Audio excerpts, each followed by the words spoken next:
Todos los grupos de música que había han pasado por mis manos, todos. La mayoría de películas de esa época que ponían vestuario Corte Inglés, era el vestuario Antonio Puebla. Rockefeller decía que él no había ganado el suficiente dinero como para comprar barato. Era de las personas más difíciles que tú puedas imaginarte. ¿Este tío va a poder conmigo? No. En el año 64 empecé a hacerle ropa a Salvador Dalí, y todo en secreto, porque no se podía hablar.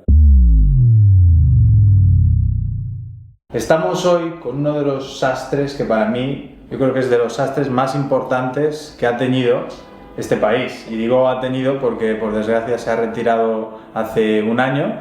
Y por desgracia digo sobre todo para aquellos que tenían pensado seguir haciéndose trajes con usted o que tenían pensado hacerlo, estamos con Antonio Puebla para que nos cuente toda su historia, sus anécdotas, toda su vida como sastre. Las vivencias, ¿no? Las vivencias, sí. Buenos días ante todo y sobre todo, o buenas tardes o buenas noches. Bueno, yo nací el 11 del 2 de 1942 en Castro del Río, Córdoba. Cuando tenía un mes, mis padres se fueron a Madrid y hice toda mi vida allí. Con 9 años, como en aquella época solamente podían estudiar los ricos, los pobres no podíamos estudiar. Entonces yo me metí a sacerdote salesiano con 9 años. Con 18 me salí, que además de 9 a los 18 han sido los años más bonitos que yo he tenido en mi vida. Esto es auténtico, esto es así. Y entonces cuando volví, bueno, he dicho antes que al mes mis padres se fueron a Madrid. Allí fue donde en Atocha y demás, donde ingresé con los salesianos. Y con 18 años, cuando me salí, pues yo me siento un día, mi madre a todo esto era una gran modista sastra. Perdone que le interrumpa, ¿y por qué se salió de ser sacerdote? ¿No era para usted? No, porque me mareaba,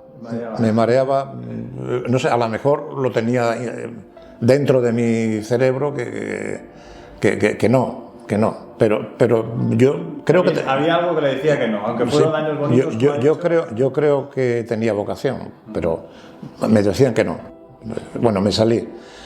Y un día mi madre era una modista sastra muy buena allí en Madrid, tenía como 50 chicas en el taller, y entonces un día me siento y me pongo a picar un cuello como si lo hubiese hecho toda la vida.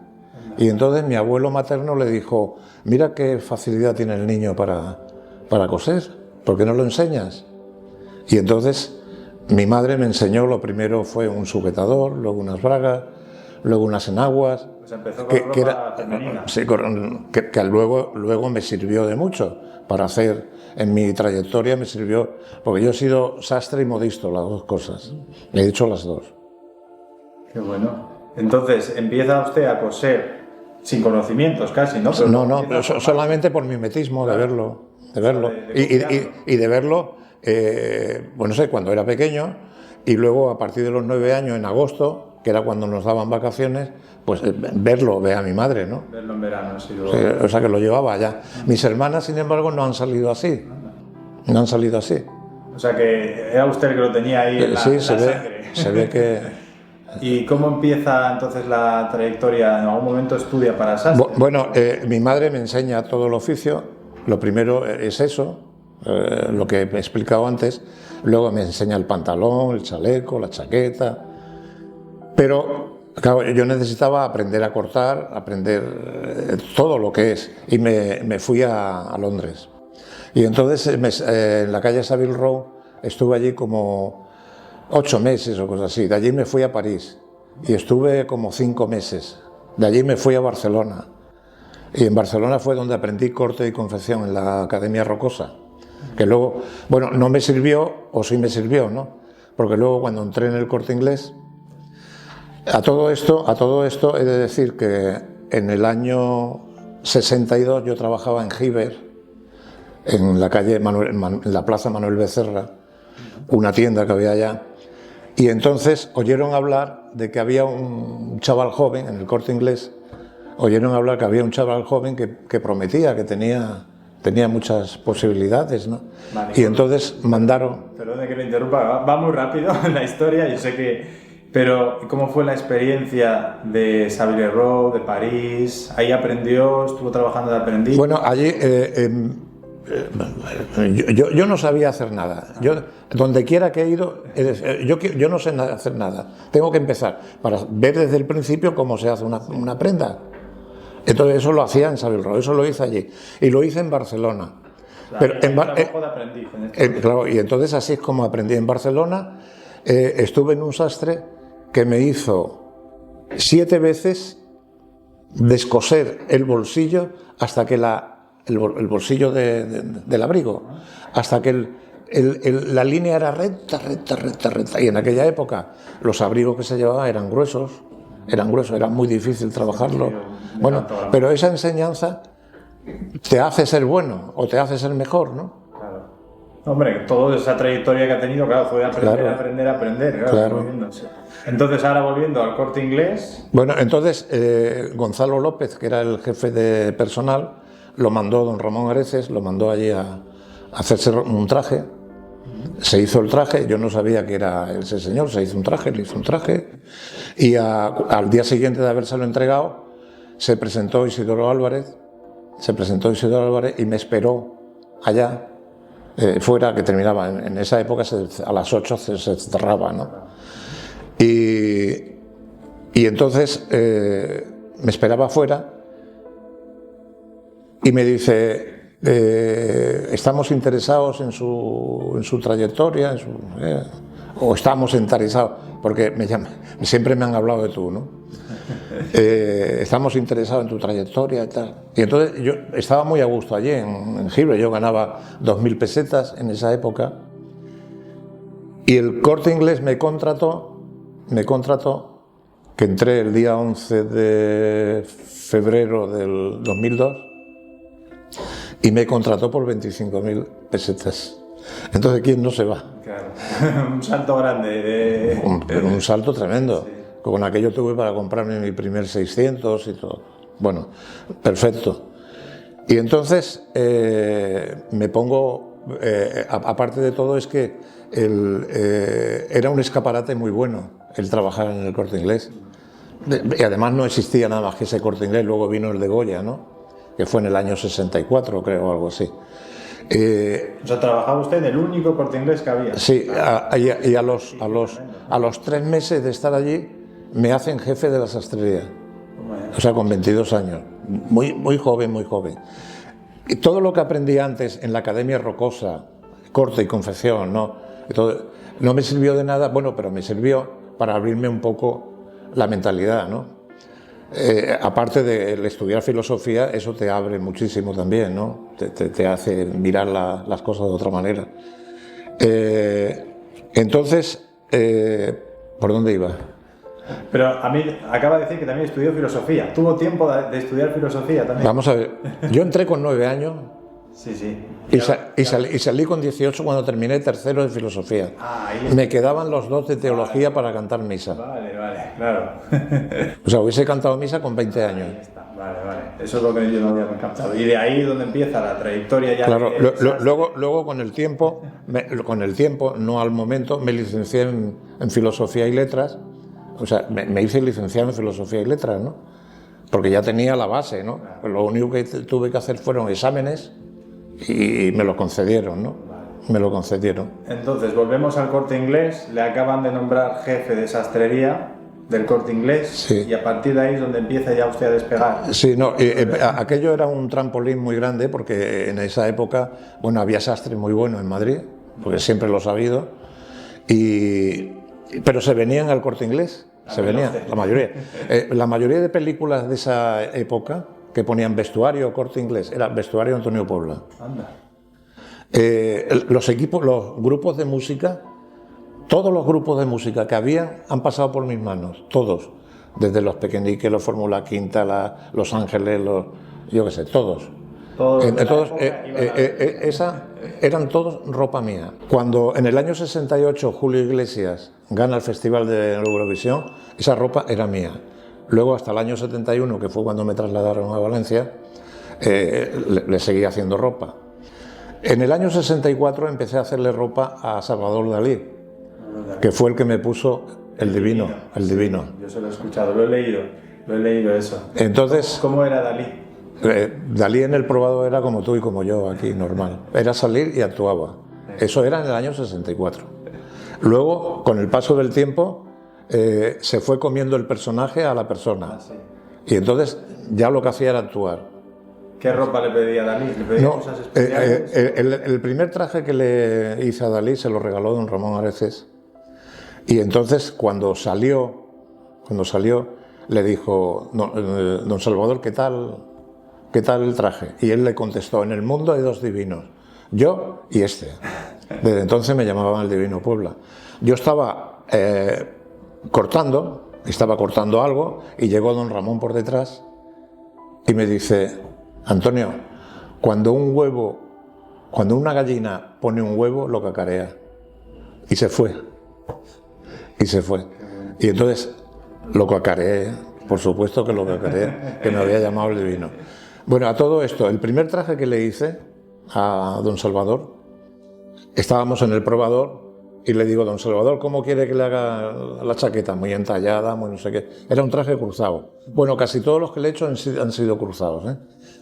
Y él me contestó que eso lo llevaba a rajatabla siempre, ¿eh? Siempre, porque fue una frase que la tengo aquí grabada en él. El artista eres tú. El artista eres tú. El artista eres tú.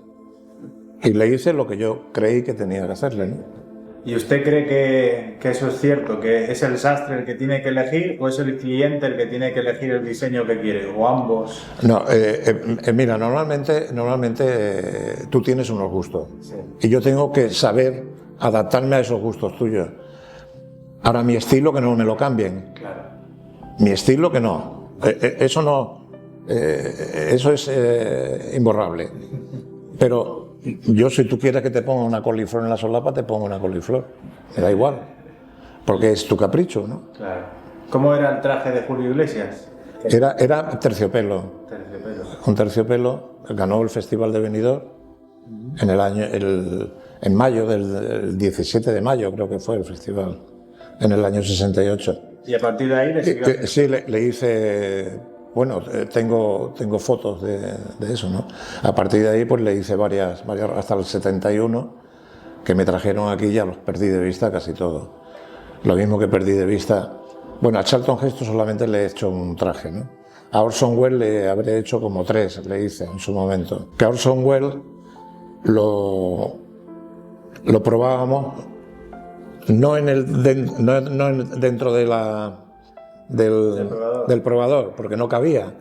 El Corte Inglés, y aparte el Corte Inglés hacía unas puertas en aquella época muy pequeñas, muy estrechas, entonces no cabía. Y tenía que probarlo en el taller, a Orson Welles. Claro, hizo a todos los personajes de la época que venían a hacerse películas. Sí.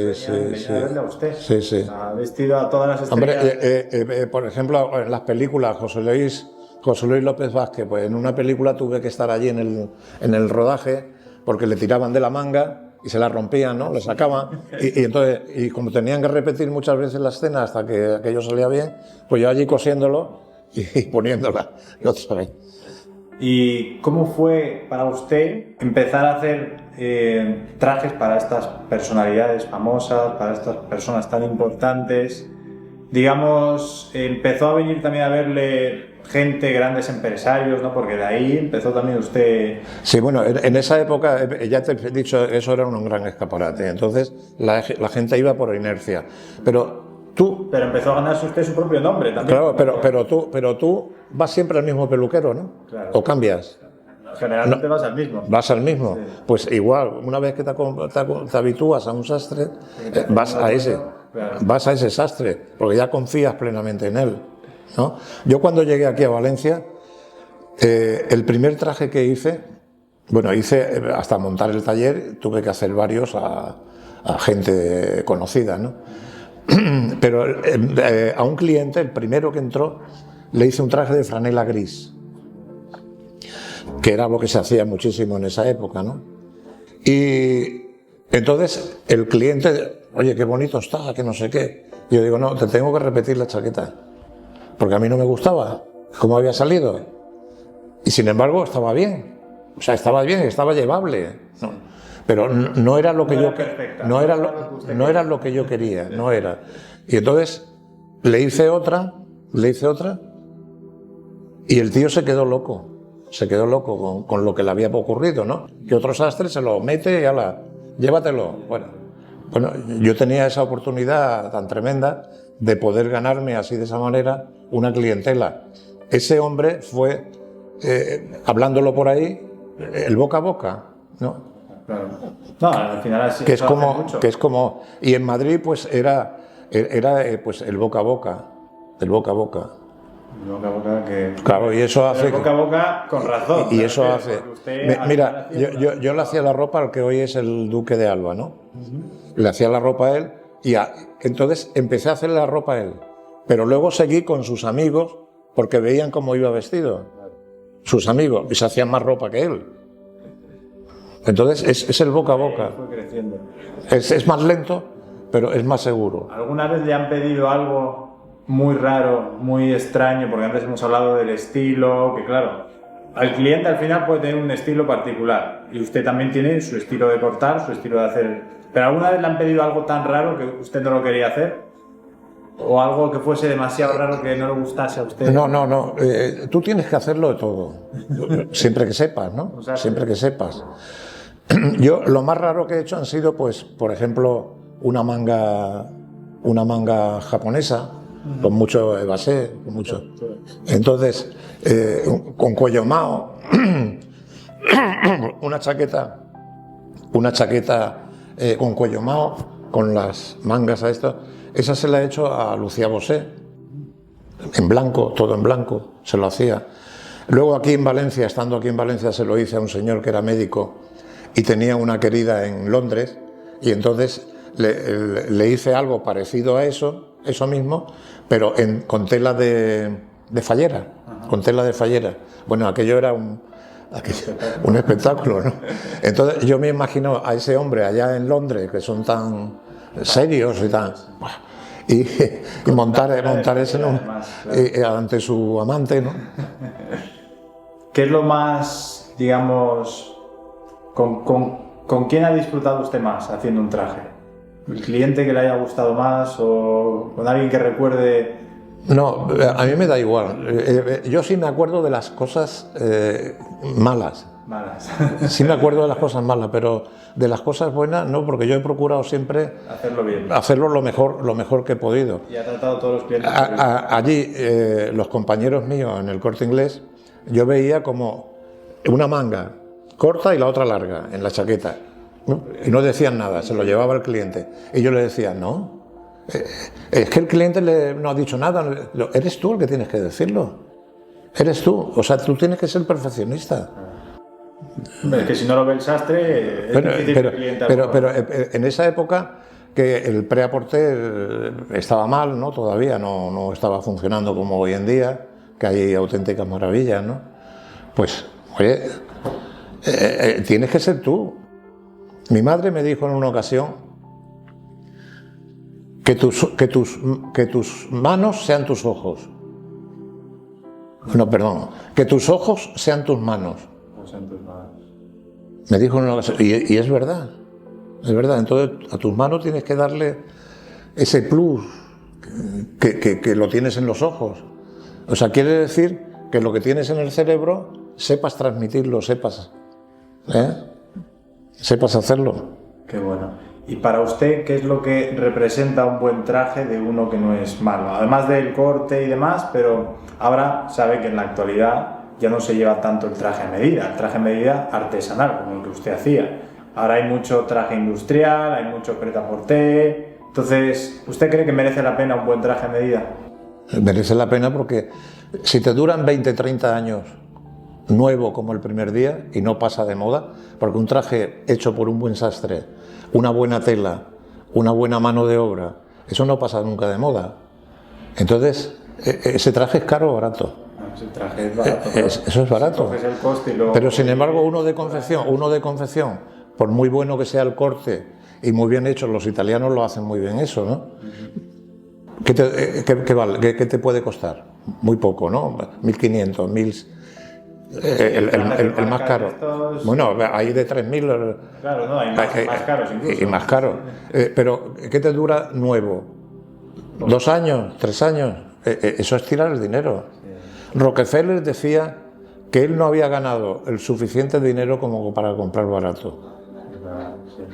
Entonces, al principio, dice, caray, me he gastado esto.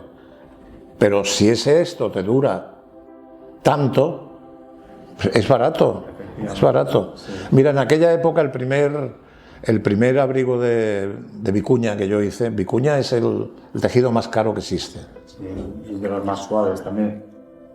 Bueno, como el cashmere, una burrada. El primero que hice de todo fue a Luis Miguel Dominguín.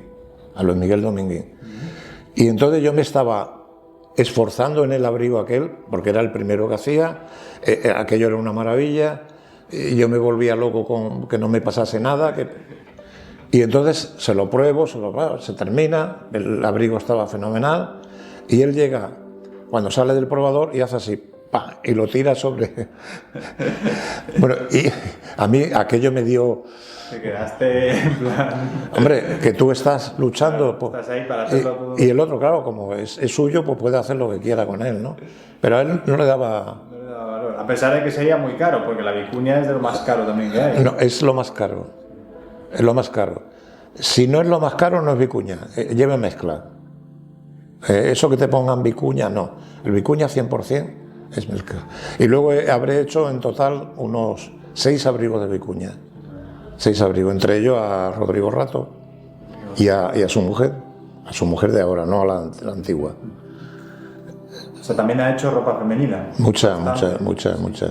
Aquello que me enseñó mi madre, el sujetador, las bragas, me sirvió para a una actriz tenía que hacer un papel aquí, en España, y otro papel fuera. La película tenía que tener distintos vestuarios. Y entonces, para el de fuera, tuve que hacerle una braga en sujetador a la actriz esa, ¿no? Y entonces, eso me sirvió, me vino de maravilla. Recordar cómo mi madre me había enseñado eso. Es que no se encuentran sastres que sepan hacer las dos cosas. No. Sepan hombre y mujer, porque no es diferente. No.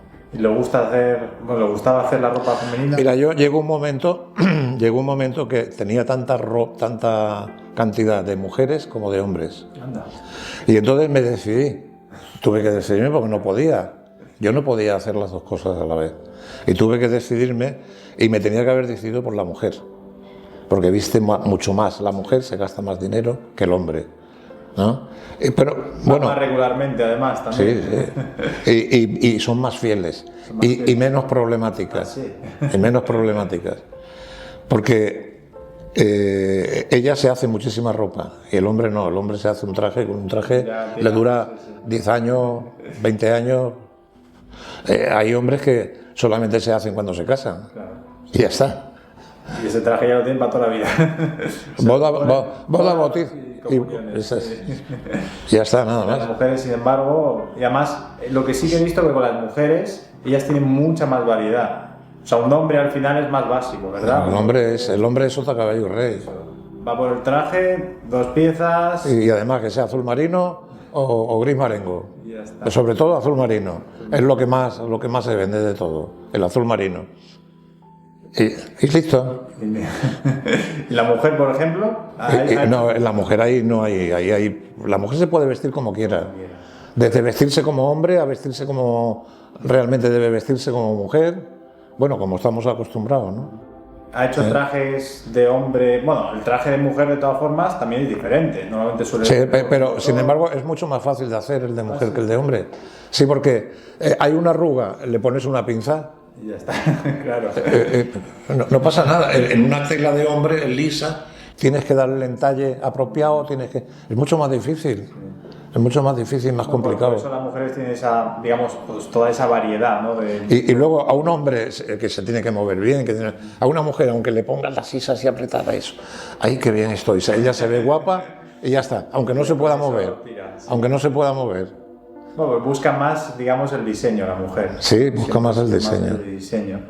Y luego, en cuanto a qué opina de que el hombre español, por lo general, lo que hemos dicho, que viste un poco soso, ¿no? Al final siempre es traje azul, además normalmente son 2 botones. A mí, por ejemplo, me gusta mucho el traje de un único botón. No sé si... No, el traje más bonito y más llevadero es el de 3 botones, el de 3. pero que abrocha solo el del medio. Claro. O sea, la solapa es larga. O sea, este de aquí... O sea, es un falso... un falso ojal.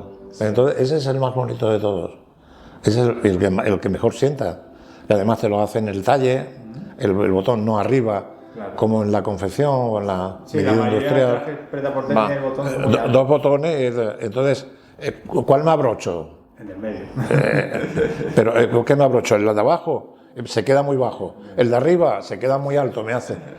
Claro. Luego el tipo de solapitas que llevan, ¿no? La solapa hay con hacerla con arreglo al ancho de la proporcionalidad del hombre. Yo he leído que tiene que ser 2/3 entre la medida del cuello y el hombro. No sé si usted tiene otra medida. O... No, mira, para ti, yo te pondría a ti de 8,5 a 9. 8,5 a 9. Pues 9 es lo que suelo llevar, sí.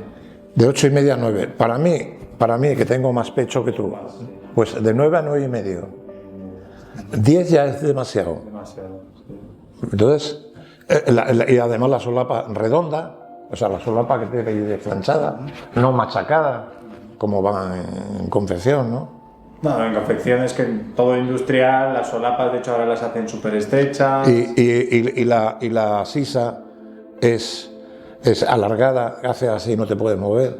¿Y todo por qué lo hacen alargada? Para que el fuelle de atrás se vea mejor, se vea más recto. No, debe ser redonda y chata, o sea, como si fuese el huevo de toro. Así.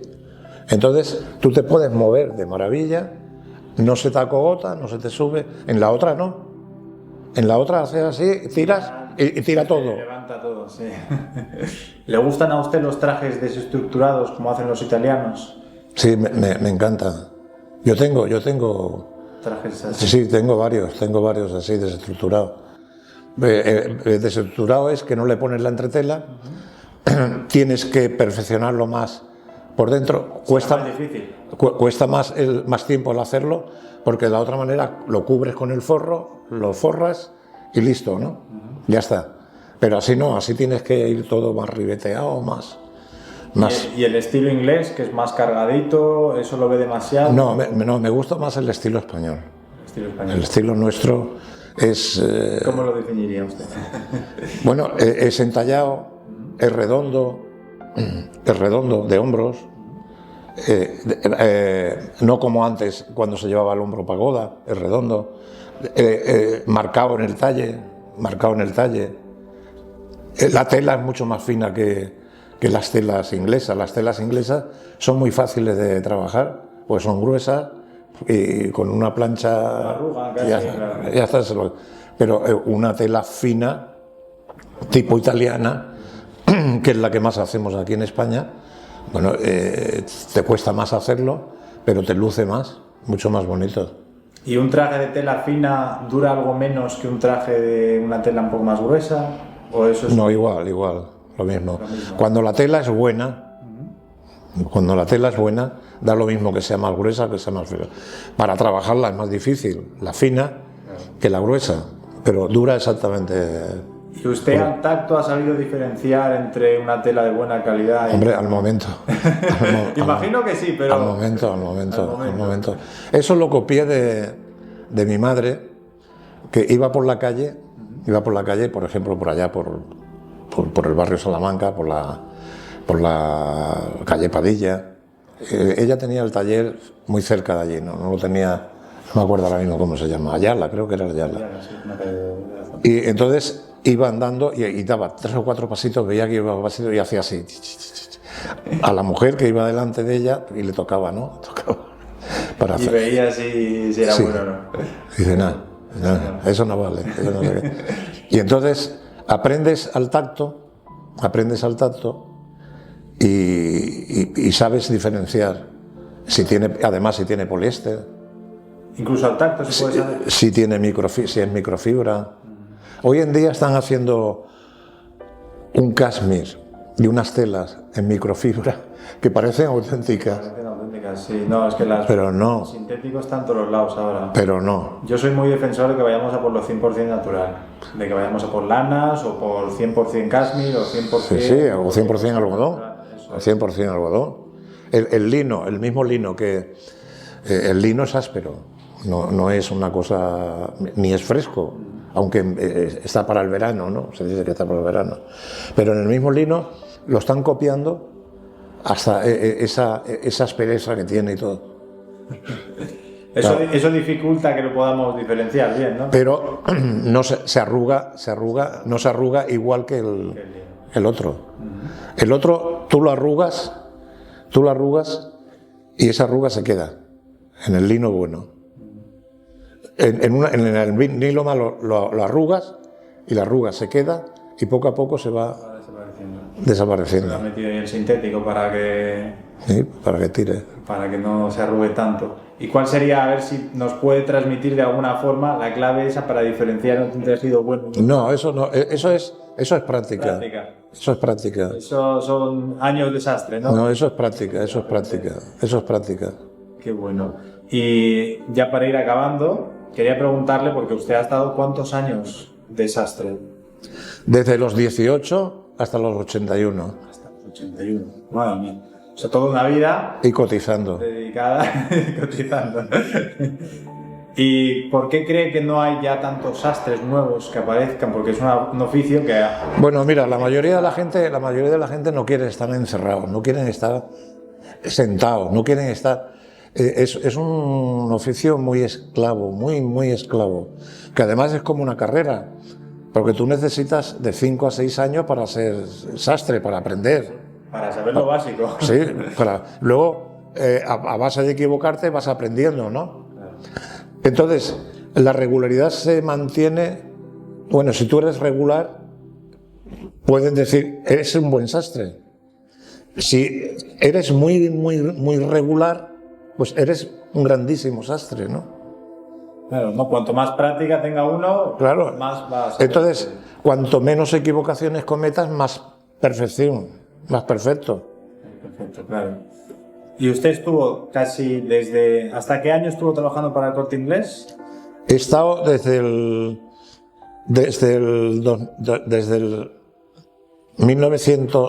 1962 hasta 1987. 87.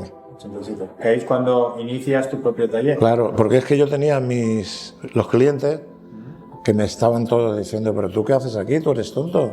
Trabajando para otro. ¿Tú qué haces aquí? Y entonces me establecí enfrente mismo del Corte Inglés, en la calle Juan de Austria, enfrente En mismo. Valencia, sí. Claro, Que es muy cerquita de aquí. sí, fenomenal. Ahí he estado todo ese tiempo hasta que me jubilé. ¿Y cómo le fue su andadura en solitario, por así decirlo? No, desde el primer momento, Ya le venían todos los no, clientes. el primero, un cliente que yo tenía desde que estaba aquí en Valencia, que solo era de Utiel y solo se hacía pantalones, fue el primer cliente que entró y se hizo 2 pantalones. No se me olvidará nunca, ¿no? Y se hizo 2 pantalones, pero fue el primero que entró. Bueno, y yo entraba normalmente a las 7 de la mañana y a las 12 de la noche, cosas así, llegaba a mi casa. Así estuve 10 años sin coger vacaciones y sin nada, porque es que no daba abasto. Hombre y mujer, ¿no? No daba abasto, tenía que sacarlo, ¿no? Y entonces, a partir del 10º año fue cuando tuve una semana de vacaciones, luego al siguiente otra, hasta tener un mes, ¿no? Porque poco a poco iba bajando la esta, y al mismo tiempo yo me decidí por hombre nada más. Ya está. Claro. Qué bueno. Y sé que también has sido sastre de la familia real, Sí. si no me equivoco. ¿Cómo ha sido hacerle trajes al rey? Bueno, primero a Juan Carlos le regaló, don Ramón Areces, le regaló un traje cuando era príncipe, que no era en el año 63 Sí, o cosas así, era príncipe, no era. Y entonces le hice un traje y a partir de ahí, él tenía 3 sastres, uno en Madrid, otro en Barcelona y yo. Seguí haciéndole ropa, luego cuando el niño cumplió, el que hoy es rey, ¿no? Cumplió los 14 años, pues le hice un blazer y un pantalón propiciado por el padre, ¿no? Y luego él tenía otro sastre en Madrid, él tenía un sastre en Madrid y yo. Tenía dos, hasta que el otro murió y me quedé yo solo. Pero ha mantenido esa relación con los años, bueno. Sí, hasta ahora. Hasta ahora. Y todo en secreto, porque no se podía hablar. Claro. No se puede hablar. No se... Que eso me hubiese venido muy bien. Claro, porque a doña Leticia me viste fulanito de tal y no pasa nada. A la mínima sale. No pasa nada. Pero la Calrey, eso es sagrado. Es verdad que el otro sastre que tenía, Jaime Gallo, hasta que murió hace 7 años, cosas así que murió. No salió a la luz casi. No, para nada. Y nadie, muy poca gente sabrá que usted también fue sastre. Sí, igual, lo mismo. Eso, el rey como es eso. Bueno, yo lo he contado a partir de que me he jubilado. Antes no. ¿Es exigente el rey? Porque además viste muy bien, viste muy correcto. No, yo soy muy bueno. Hombre, ya sé que es usted muy bueno, pero yo soy muy bueno. Más que, mira, si hay una persona exigente, es usted. Si hay una persona exigente, tiene que ser el mismo profesional. Exigirse cada vez más. Para que el otro no te pueda exigir nada. Si el otro te exige algo, es que lo estás.